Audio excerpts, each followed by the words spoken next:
sabuni, mwingine akachukua maji. Lakini wa maji hakurudi kwa sababu alikuwa ameshajua kwa hapa chifu ndo, yani ndo tumefikia kama mwisho.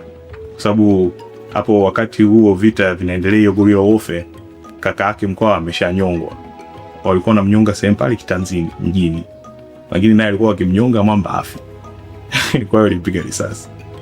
Mama yake kama hivyo alikuwa ameshakimbia. Alienda kujitumbukiza Kikongoma.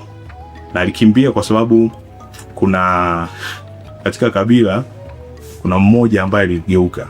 Anasema mkitaka kumshinda Mkwawa inabidi umtoe mama yake. Kwa hiyo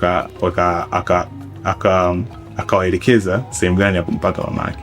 Lakini kwa sababu na yeye kwa kutumia zile spiritual powers na nini alijua kabisa kuna mtu anakuja na maovu. Kwa hiyo alikimbilia mlango wa nyuma, akakimbia mpaka kijiji cha mbele hicho Kikongoma, wakamkamatia pale.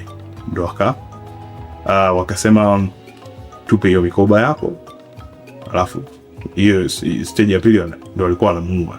Kwa hiyo akasema sawa, ili kuwapa mikoba itabidi afanye mila. Kwa hiyo akasema naomba atoe kwanza nguo alafu atapa. Lakini akatoka pale akapanda sehemu fulani kuna jiwe.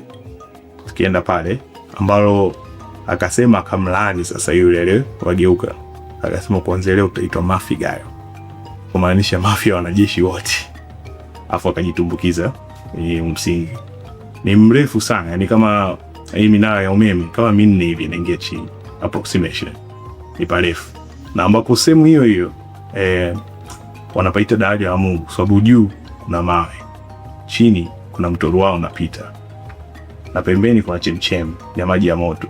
Na kwa sababu ya sehemu ile ya dawa za mamake Mkwawa na yeye mwenyewe kujitumbukiza mule, basi in a spiritual way ni maji ya baraka pia.